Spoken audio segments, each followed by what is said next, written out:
రక్షించుకోవాలి, రాష్ట్రం యొక్క హక్కులు రక్షించుకోవాలి, నీళ్ళు రక్షించుకోవాలి, రాష్ట్ర ప్రజల ప్రయోజనాలు రక్షించుకోవాలి.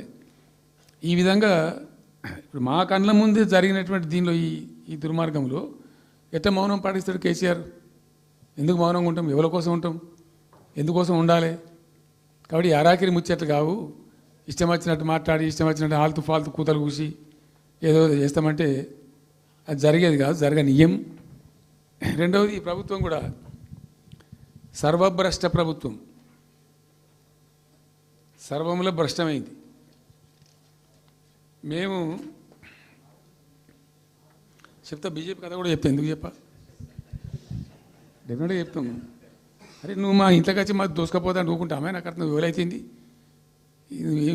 ఏమైనా ఉండొచ్చు కాక ఏమైనా ఉండకపోవచ్చు కాక నీ చేపెట్టి పైసలు కూర్చుకుంటా ఊకుంటామా? సాధారణ కాడికైతే కొట్లాడతాం కదా. యాక్చువల్లీ ఒక పద్ధతిలో ఈ రాష్ట్రం ఒక క్రమ పద్ధతిలో మంచిగా ముందుకు పోతూ ఉంది. సంక్షేమం విషయంలో కానీ, అభివృద్ధి విషయంలో కానీ, పారిశ్రామికీకరణలో కానీ, ఐటీ రంగంలో కానీ, క్రైమ్ తగ్గించడంలో కానీ, లా అండ్ ఆర్డర్ మెయింటైన్ చేయడంలో కానీ ఒక మంచి పద్ధతిలో పోతూ ఉంది. ఇవాళ ఏందండి, జంట నగరాలలో పట్టబగలు నడి రోడ్డు మీద హత్యలు జరుగుతున్నాయి. అడిగే దిక్కు లేదు. మానభంగాలు జరుగుతున్నాయి, రేపులు జరుగుతున్నాయి. ఎన్సీఆర్బీ రిపోర్ట్ ప్రకారంగా 20% క్రైమ్ రేట్ పెరిగింది తెలంగాణలో. పీస్ఫుల్ స్టేట్ ఉండే, ఫ్రెండ్లీ పోలీసింగ్ ఉండే, అవన్నీ ముఖ్యమైపోతున్నాయి ఇవాళ తెలంగాణలో. చూస్తున్నాం మేము, మనం పాటించడానికి చూసుకుంటూ, గమనించుకుంటూ, రికార్డు చేసుకుంటూ అని చర్చ చేస్తున్నాం. ఎప్పటికప్పుడు పెరిగిపోయినాయి. వాగ్దానాలు ఏంటంటే వీళ్ళు చేసినాయి. మంచిగా ఉన్న ప్రజలను, మాకు ఓటేసే ఉద్దేశంలో ఉన్న ప్రజలను పచ్చి అబద్ధాలు టెంప్ట్ చేసి, మోసం చేసి, ఈ రాష్ట్ర ప్రజానీకాన్ని మోసం చేసి, దొంగ మాటలు చెప్పి, మాయ మాటలు చెప్పి, అర్రాస్ పాటలు వాడినట్టు వాడినండి. వేలం పాట వాడినట్టు. కేసీఆర్ 10,000 ఇస్తాడు రైతు బంధుకు, మేము 15,000 ఇస్తాం. మహిళలకు 2,500 ఇస్తాం. కేసీఆర్ కళ్యాణ లక్ష్మి ₹1,00,000 ఇస్తాడు, మేము తులం బంగారం కల్పిస్తాం. మీరు పెళ్లిళ్ళు చేసుకోకుండా ఆపుండ్రి.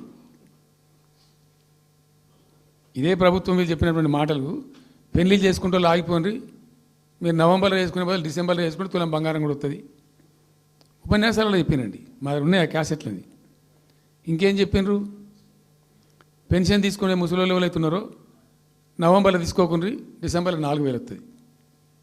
తెల్లారే ఇంకేం మాట్లాడిండ్రు?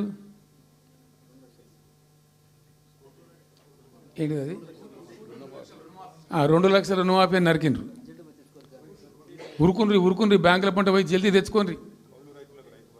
ఇది ఒక్కటి కాదు, అట్లా అర్రాస్ పడబడినట్టే.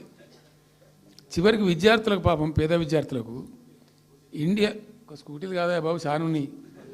శాంతాడంత లిస్ట్ 420 హామీలని చాలా ఉన్నాయి. నేను కొన్ని హైలైట్ చేసి చెప్తున్నాను. టెంప్ట్ చేయడంలో, ఫర్ ఎగ్జాంపుల్ ఇప్పుడు ఇండియా మొత్తంలో ఎక్కడ ఇయ్యరండి. మేము మొత్తం కూడా 100% సమ్మిళితమైన అభివృద్ధితో మేము ముందుకు పోయినాం. ఇట్లా ఏకపక్షంగా ఏకోన్ముఖంగా పోలే. మేము ఆల్ ఫ్రంట్స్ కవర్ చేయాలని చూసినాం. పేద పిల్లలు ఉంటారు, వాళ్ళకి పాపం విదేశీ విద్య లేక సీట్ వస్తుంది, చదువుకోవాలని ఆశపడతారు, పోలేరు. వ్యక్తిగతంగా మమ్మల్ని అడిగితే మేము పార్టీగతంగానో వ్యక్తిగతంగానో చేసేది కొంతమేరకు. పాలసీగానే ఎందుకు చేయకూడదని చెప్పి ఆలోచించి 20 లక్షల రూపాయలు ఇచ్చింది. ఎస్సీ ఎస్టీ పిల్లలు పోతే వాళ్ళకి అంబేద్కర్ పేరు అని పెట్టినాం. బీసీ అబ్బాయిలు అమ్మాయిలు పోతే వాళ్ళకు జ్యోతిబా పూలే అని పేరు పెట్టినాం. రకరకాలుగా మొత్తం మీద వాళ్ళకి 20 లక్షల రూపాయలు ఇచ్చినాం. అంటే ఎట్లాంటి ఇష్టం వచ్చినట్టు అది కూడా పెంచుతాం. కేసీఆర్ 10 లక్షలు ఇస్తాం, మేము 12 లక్షలు ఇస్తాం. దళిత బంధు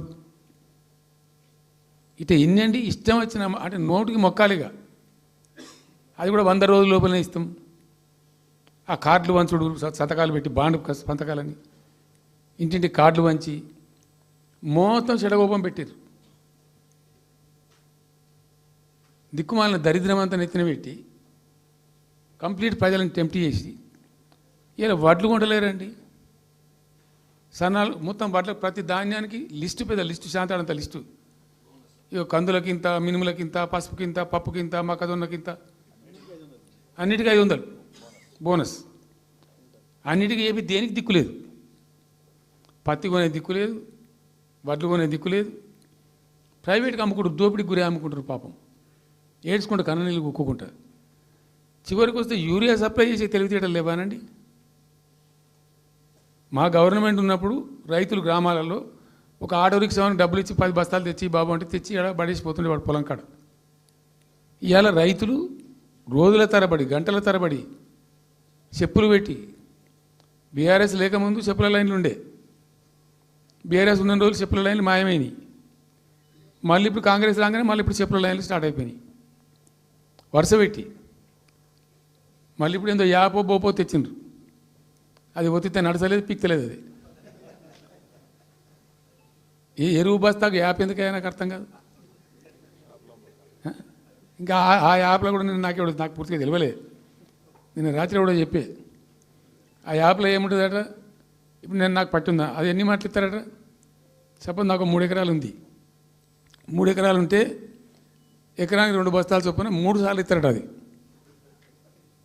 అంటే 3 సార్లు పోవాలి. ఇక యాడికి పోవాలో నాకే తెలియదు. మొట్టమొదటి యాపే దొరకదు కాలబెట్టి. అది ఏదైనా చదువుకుని పోరాన్ని పెట్టుకొని విని పట్టుకొని తిప్పలు పడదామంటే కూడా ఆ యాప్ ఒత్తితే ఏం కనబడుతుందట. యాప్ ఒత్తితే ఏం కనబడుతుందట. ఏ గోదాంలో ఎరువులనే చెప్తారట. అంటే ఇలా గజ్వేల్లో చెప్తారు, రేపు సిద్దిపేటలో చెప్తారు, ఎల్లుండి సిరిసిల్లలో చెప్తారు. ఏ గోదాం పోవాలి, ఎటు పోవాలి. ఇంతకన్నా జోక్ ఉంటుందా. రైతులకు మండల కేంద్రంలో ఎరువుల దుకాణం ఉంటుంది, తప్పితే వాళ్ళ తాలూకా కేంద్రంలో ఉంటుంది ఎక్కువ. అది సాగుకారు ఉంటాడు, ఇచ్చేటోడు ఉంటాడు, అప్పిచ్చేటోడు ఉంటాడు. మనం బాగా విస్తరించినామా. నేను ఏమంటున్నాంటే 7,100 కొనుగోలు కేంద్రాలు పెట్టినాం కదా. వాళ్ళ ఊర్లో పోయి కొన్నాం కదా. ధాన్యం నెత్తిన పెట్టుకొని వాళ్ళ అంగడికి వచ్చి ఈ మార్కెట్ అప్పుడు తిరిగి కూడా బంద్ చేసినాం కదా. అసలు రైతు సెంట్రిక్గానే మన పరిపాలన ఉండే కదా కంప్లీట్గా. అని మొత్తం సాప్ పట్టేసారు. ఇప్పుడు అరాసపాడలు వాడి 2 సార్లు రైతు బంద్ కొట్టిండ్రు. పెన్షన్ 4,000 ఇస్తామని 2 నెలల పెన్షన్ కొట్టిండ్రు. చాలా భయంకరమైనటువంటి పరిస్థితి తీసుకొచ్చిండ్రు రాష్ట్రంలో. ఇంత దిక్కుమాలిన కథ. నిరుద్యోగ భృతి ఇస్తాము, ఇవాళ మొక్కాల ఎన్ని అసలు హామీలు. నిరుద్యోగ భృతి ఇస్తాము, తోక ఇస్తాము, నోటిఫికేషన్లు ఇస్తాము, జాబ్ క్యాలెండర్లు ఇస్తాము, విద్యా భరోసా కార్డు. ఇక వాడు చూసినోడు అడ్డం పడే అయితే ఓటేసారు జనం. జరిగింది ఏంది, టెంప్ట్ అయిపోయినారు.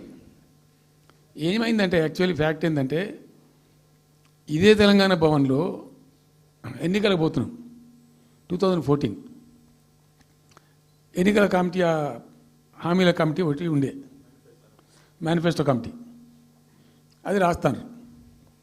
దానిలో 2-3 రిటైర్డ్ ఐఏఎస్ అధికారులు కూడా ఉంటే అప్పుడు ఒక సందర్భం వస్తే నేను అడిగిన, అసలు మనం పెన్షన్ ఎందుకు ఇస్తాం ప్రజలకు? Why do you give pensions at all? ఎందుకు ఇవ్వాలి అసలు? దానికి ఒక పరమార్థమో పర్పస్ ఉందా? అగాధం పట్టుకొని ఇట్లా పంచిపెట్టుడా ఏంది అసలు? మీ ఉద్దేశం ఏంటి సార్ అన్నారు. అనుకోకుండా దురదృష్టవశాత్తు కొందరు డెస్టిట్యూట్స్ అవుతారు, కొందరు ఫిజికల్ హ్యాండిక్యాప్డ్ అవుతారు. ఇలా మంచిగానే ఉన్నాం, ఏమో ఏమైనా ఒక యాక్సిడెంట్ అయితే కథం తెల్లారు మనం వికలాంగుడు అయిపోతాం, కదలలేని పరిస్థితికి వచ్చేస్తాం. రకరకాలు ఉంటాయి.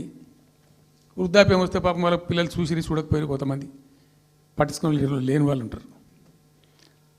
అట్లాంటి వాళ్ళకు, అనాథలకు, ఆర్ఫన్స్కు, డెస్టిట్యూట్స్కు, విధివంచితులకు ఇచ్చేది పెన్షన్.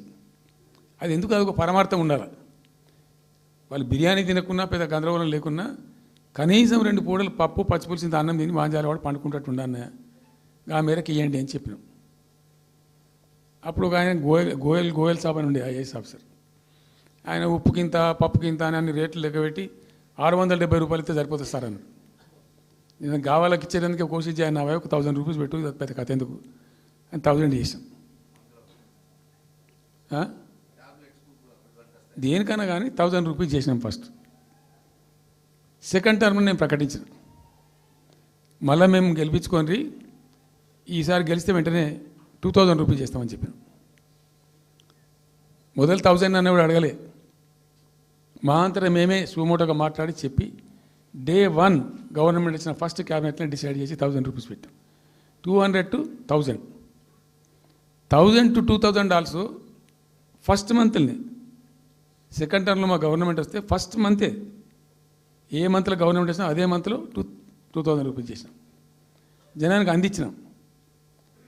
జనం కూడా ఏమనుకున్నారు, కేసీఆర్ 2 అన్నప్పుడు 4 అన్నట్టుగా ఇస్తాడు కావచ్చు, టెంప్ట్ అవుతారు పాపం, సహజంగా పేదవాళ్ళు కదా, లేని వాళ్ళు కాబట్టి.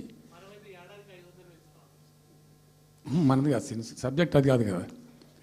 ఈయన 2 ఇచ్చిండు కదా, 200 2000 చేసిండు, ఈడు తప్ప 4000 చేస్తాడేమో అనే ఆశలో మా కోటేసే ఉద్దేశం ఉన్న ప్రజలు కూడా ఈ మాయల పడి పాపం టెంప్ట్ అయిపోయి గోల్మాల అయిపోయి ఓట్లు వేసినారు.